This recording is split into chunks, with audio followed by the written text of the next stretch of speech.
नमस्कार विद्यार्थियों। General psychology में आज हम लॉन्ग टर्म मेमोरी या दीर्घकालीन स्मृति का अध्ययन कर रहे हैं। पिछले अध्याय में हमने स्मृति के प्रकारों का अध्ययन किया था, जिसके अंतर्गत हमने संवेदी स्मृति या सेंसरी मेमोरी और लघुकालीन स्मृति का अध्ययन किया था।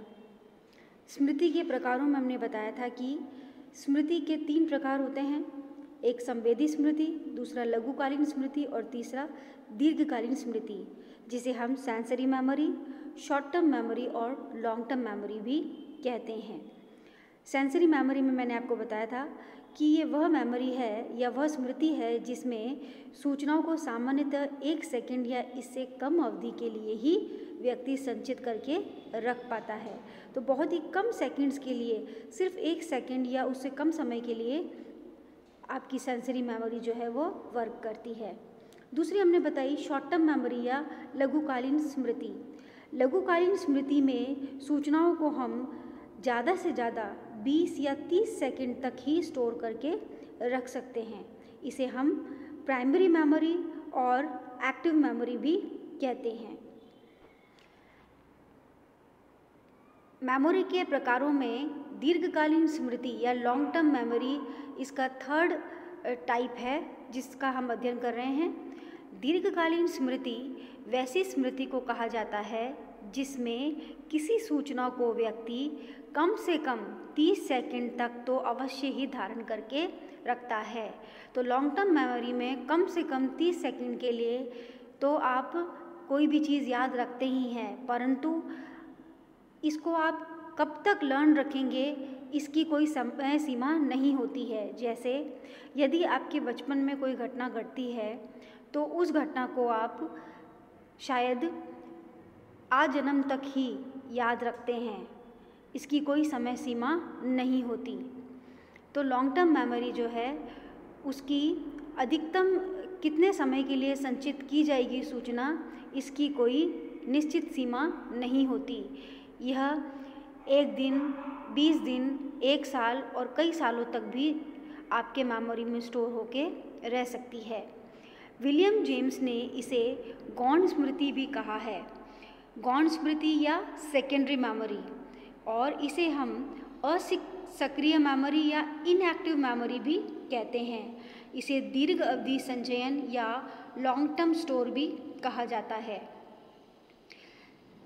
तो विद्यार्थियों, दीर्घकालीन स्मृति की कुछ विशेषताएं भी हैं जिसका हम अब अध्ययन कर रहे हैं। दीर्घकालीन स्मृति में स्मृति चिन्हों को धारण कर रखने की कोई अधिकतम समय सीमा नहीं होता। अभी मैंने आपको ये बताया कि दीर्घकालीन स्मृति को हम 1 साल या कई सालों तक भी याद करके रखते हैं, तो इसकी कोई निश्चित समय सीमा नहीं है। इस तरह की स्मृति में व्यक्ति सूचनाओं को काफ़ी अभ्यास के फलस्वरूप सीखता है। जो भी इंफॉर्मेशंस या लर्निंग हम दीर्घकालीन मेमोरी में करते हैं, दीर्घकालीन स्मृति में करते हैं, वे काफ़ी लर्न करने के बाद, याद करने के बाद हम सीखते हैं। इसलिए यह कई वर्षों तक हमारे मस्तिष्क में रहती है। दीर्घकालीन स्मृति में स्मृति चिन्हों का ह्रास धीरे धीरे होता है। दीर्घकालीन स्मृति जो है, इसमें आप जो भी चीज़ याद कर लेते हैं उसको आप बहुत ही धीरे धीरे भूलते हैं। इसलिए जो आपके मस्तिष्क में स्मृति चिन्ह बनते हैं वे बहुत ही धीरे धीरे फेड होते हैं, बहुत ही धीरे धीरे कम होते हैं। टुलविंग, जो कि एक मनोवैज्ञानिक थे, उन्होंने 1972 में दीर्घकालीन स्मृति के 2 प्रकार बताए।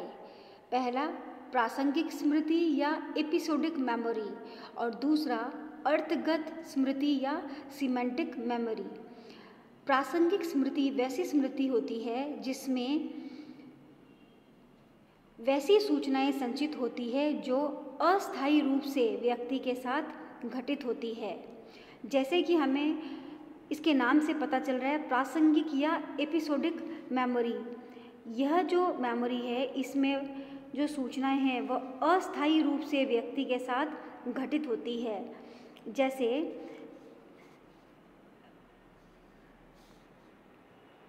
यदि मैं ये कहूँ कि मेरे जो बचपन के दिन हैं वह जोधपुर में बीते थे और कल 4 बजे मैं डॉक्टर के पास गई थी। इस दिन मैंने एक ऐसी ही फिल्म देखी थी, आदि आदि। जब हम, जैसे कि मैंने भी आपको एग्जांपल दिया, जब हम पुरानी किसी एपिसोड से रिलेटेड, किसी प्रसंग से रिलेटेड कोई बात करते हैं तो उसमें हम एपिसोडिक मेमोरी का प्रयोग करते हैं। जैसे मैंने भी आपको एग्जाम्पल में बताया, जिसमें मैंने बताया कि मेरे जो बचपन के दिन हैं वे कौन से शहर में गुजरे, कि मैं उस समय डॉक्टर के पास गई थी, ये सब इसके एग्जाम्पल है। इसे हम आत्मचरित स्मृति या ऑटोबायोग्राफिकल मेमोरी भी कहते हैं। दूसरी जो मेमोरी है उसे हम सिमेंटिक मेमोरी या अर्थगत स्मृति कहते हैं। अर्थगत स्मृति में व्यक्ति शब्दों, संकेतों आदि के बारे में एक क्रमबद्ध ज्ञान रखता है। इस तरह के ज्ञान में शब्दों, संकेतों के आपसी संबंधों, अनेक अर्थों तथा उनमें जोड़ तोड़ करने के नियम आदि सम्मिलित होते हैं। तो सिमेंटिक या अर्थगत मेमोरी में जो भी चीज़ें आपने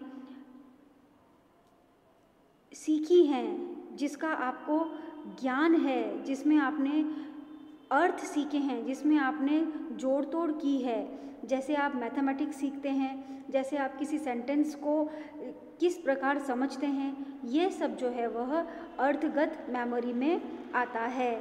जैसे उदाहरण के लिए जब हम कहते हैं कि हाइड्रोजन और ऑक्सीजन मिलाकर क्या बनेगा, वाटर, तो ये जो हमने सीखा कि हाइड्रोजन और ऑक्सीजन को मिलाकर वाटर बनता है, यह हमारी अर्थगत मेमोरी में आता है।